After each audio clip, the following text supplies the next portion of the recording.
Good morning, everyone. Type of chat if you can hear me. Today's review is going to be fairly quick. Um, Man, tough decisions today, though. Like very tough decisions. It was not an easy morning to trade. Well, it was easy sentiment wise, but there were very hard decisions to make that I want to go over with you guys. Today could have, today was a green morning. It could have been the greatest morning at it could have been a fantastic morning. Unfortunately, it wasn't the case. We'll start with the pre-market analysis, which I usually just do on the 15-minute time frame. And as you can see, we went up all day yesterday. Now I'm leaning bullish. The trend is solidly bullish. But not only that, if we look on NQ, and I'll hide the supply here, and there is really heavy supply, so this is kind of a high likelihood to reverse area. But look at these pivots above current price action on NQ. I'm leaning bullish for those to hit. And in fact, even ES has decent pivots overhead here, which is kind of hard to see because there's supply. Now, ES is a lot further away than NQ is from its pivots to the upside, its sell side pivots. But that's kind of my sentiment on this chart. Leaning overall slightly bullish, not incredibly bullish or anything. And the reason why it's only slightly is because there's like a million supply zones here. And and today we do have FOMC minutes. So I did say beforehand I'm trading a bit lighter today. And I was light until the greatest trade setup ever happened. And then I was pretty heavy in that trade. But had good psychology, of course. But yeah, with FOMC minutes today, I mean it's a hit and miss. Sometimes FOMC minutes are doesn't really affect the morning price action. Sometimes it does. On general FOMC days where Powell's talking, it's a rate decision. Those mornings usually always suck, but minutes is kind of a toss up, so I didn't really want to chance anything. However, if we take a closer look at price action on the 1 minute, you're gonna see a clear head and shoulders happening, like a clear head and shoulders. Not only that, look at the subsequent higher lows that have formed here. And this is a perfect trend line. You guys know how I feel about perfect trend lines. Perfect double tops, perfect double bottoms, and perfect trend lines, they all break. So immediately when I'm looking at this chart and the first candle opens, like you guys see here, this should be screaming head and shoulders to all you guys. We have a ton of supply. We have a perfect trend line below with higher lows. They're making this 21,486 pivot a very, very, very solid pivot. Not only that, on the market open candle, oh, that is not a ray. On the market open candle, we have swept sell side liquidity here, which is a very big deal. Here's the problem though. If we do invalidate a majority of this bounce, I am very much so triggered into puts for this level. The problem is it's very close, right? Our PT is very close to our entry, and so is our stop loss. So it's pretty difficult to as likely as it is, it's pretty easy to stop out of these trades just because you're only one or two candles away from stop loss. But anyways, the next candle opens up, and I actually end up triggering into puts. Again, this is a really tough decision, but it's one of those things where it's kind of a now or never. Now, this candle kept bouncing back and forth between having a huge buying wick and not having a huge buying wick. And keep in mind, this was my NQ PT, but realistically, NQ's weaker than ES, and ES I'm bearish for its head and shoulders neckline pivot at 59.35. So realistically, I wouldn't even bother selling until roughly here. Now, it did end up popping a little bit more after I filled on the trade. But I did tell you guys, hard stop loss if the selling wick is invalidated. That's pretty much my thing on NQ. If selling wick invalidates, I'm out. But NQ is weaker. It's a trade I have to get into. Well, we end up popping to the upside. I almost stopped out on that green candle, but then this next candle opened bearish. But the second this red candle invalidated and it got a little bit higher, pretty much nearly completely invalidating the selling wick, I stopped out. So I stopped out right here. I didn't want to at all because it was, it was still a head and shoulders and it wasn't invalidated. But I stopped out early in that candle. It's one of those things where I just, again, don't care about win rate, just trading to be correct, right? Not trading for money, trading to be correct. And however, I was thinking, now I have conflicting bias, okay? Because now we've invalidated a majority of this drop, making me usually bullish for new high of day. But based on the way the next candle opened, now we have an issue. I can't really get into calls. Because look, we're kind of chopping up, and look how much weaker NQ is than ES, and I can't get into SPX calls because SPX is almost at the pre-market high. And sorry, this isn't new high of day, it's pre-market high. Right, the risk to reward for that is terrible. So I can't get into calls. It still looks like a head and shoulders. We just put in a reversal candle, a potential reversal signaling candle on NQ. So it's a very tough decision. So I want to get into calls, but it's just I was able to do it for this trade, not able to do it to this trade. Now, if this were like a perfect triple top or something, I would be able to, but I can't in this setup. So I have to sit out on calls. Not a good enough risk to reward, not good enough odds. The head and shoulders is giving me huge conflicting analysis.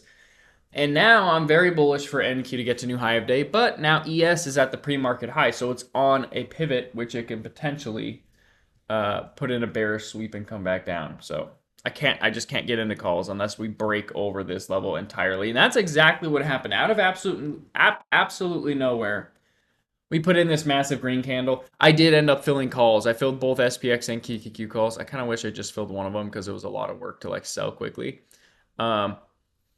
So really I was looking for this PT here on ES, but this is just, I couldn't not get into this because it was my pre-market analysis. I'm bullish for these pivots to break.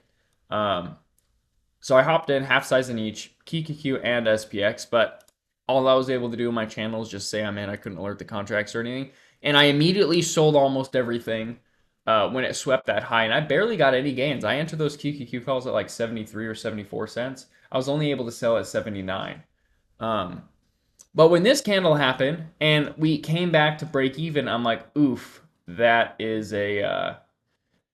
I was not expecting this candle. Obviously, I knew that with 99.99% likelihood, supply was going to break on NQ. Unfortunately, I would have loved to already be in calls, but because of this PT here, my bias was very conflicted. And by the way, after I stopped out of this trade, I said, if I get triggered back in for this PT, I will be very heavy in the trade because this is so likely to break. You don't get these kinds of levels very often, like extremely likely to break. So, that's a bearish liquidity sweep. So I only held a runner left. And unfortunately, I did end up stopping out of that runner. I almost re-entered calls when the pullback invalidated because it was putting in a bull pennant. I want to take it so ES can break supply. But I stopped out of my runners here. So I actually didn't make anything on that call scalp. The price that I sold my runners at offset my scalping gains on that trade. So I think I made just enough to cover commissions, or maybe a little less. I don't know. My account balance didn't change from that trade, so didn't make anything there. And it's unfortunate because it was a glorious move right up to those pivots. The pre-market analysis played out very nicely, but again, just conflicting analysis sucks sometimes. We have the most perfect head and shoulders in supply, and we're still in supply on the bigger time frames, which you should be able to see like on the 5-minute. But now we're putting in a bearish liquidity sweep. So I'm still kind of waiting to enter calls to see if this drop invalidates, but it doesn't, and that is like the clearest confirmation of a bearish liquidity sweep ever. We pretty much invalidated a majority of this entire run. I think it was very close to 50%. Yeah, no, it passed 50%. Honestly, I didn't even measure it. So I hopped into QQQ puts. I was in there like underwear. So I was fairly heavy on this. A decent amount heavier, that not super heavy by any means. I told early before market open, I told you guys that I was going to be a little bit lighter today because FOMC minutes. I don't really know how this morning's going to go. So the first trade was lighter for that reason. This was heavier in that trade. This was like my normal size trade. I actually averaged up on this trade personally. Um, and but anyways, yeah, this is the most clearest bearish liquidity sweep. And I was pretty upset because like today could have been the easiest morning ever. You know, if I didn't get this conflicting analysis, like if we would have dropped, swept this pivot I sold, then I would have 100% taken calls to this level, no problem. Or if it didn't put in these candles here, these super bearish candles on the way up, I would have been able to take calls to this high and then puts down. So it's just kind of luck of the draw, the way the candles played out. Unfortunately, I missed this easy move to the pivot. But anyways, I'm in this fairly heavy now. And the next candle happens. And well, during this green candle right here, started telling you guys in chat, well, you guys can type right now, how often is it in my channel that I say this is a 10 out of 10 setup? Or this has a solid 99.99% chance of playing out? It like I send that maybe once a month, maybe. Like I never send that. I was like beyond confident in this trade. This trade setup was easily the greatest trade setup we have seen this entire month. The liquidity sweeps were fantastic.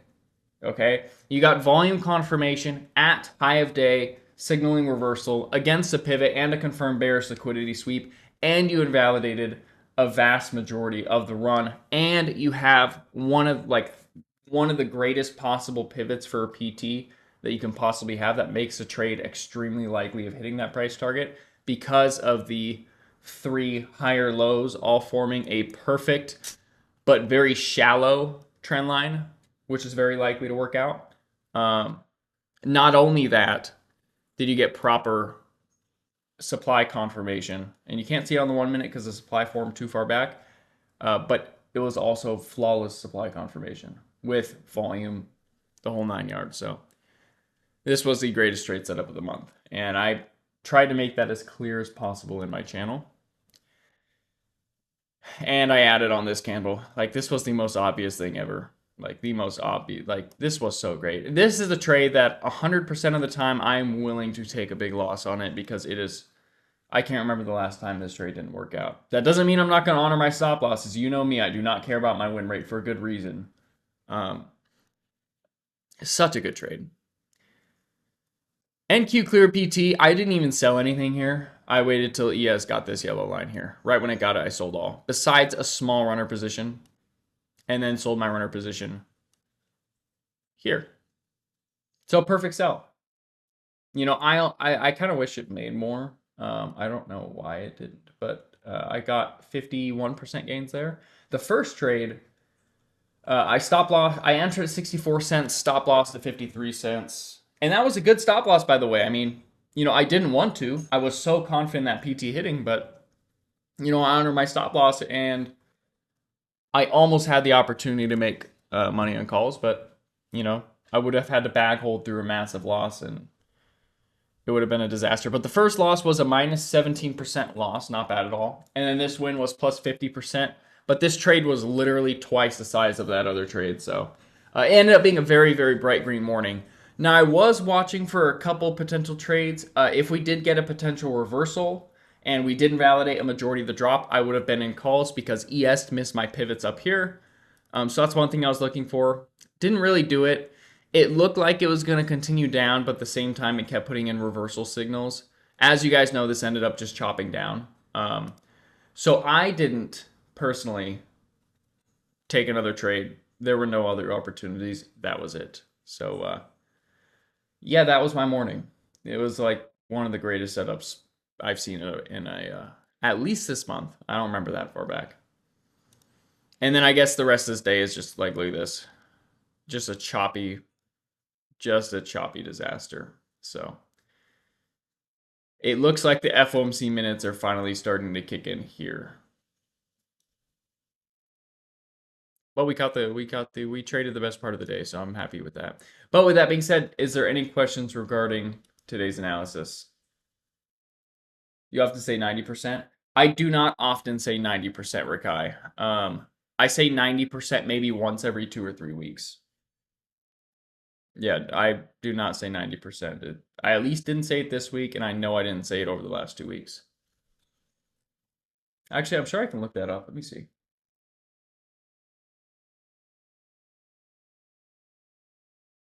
There's more fake Bryces in this place. We got to ban them.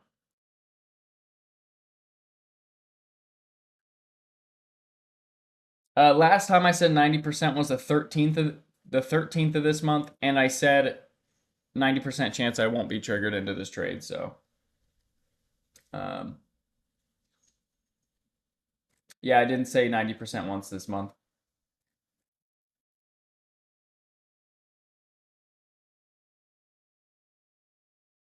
Mm. Last time I said 90% was actually because of a 90% gain. So yeah, I don't say those often at all. On purpose, by the way, on purpose. But surely in voice. Yeah, in voice when I'm actually in voice. But anyways,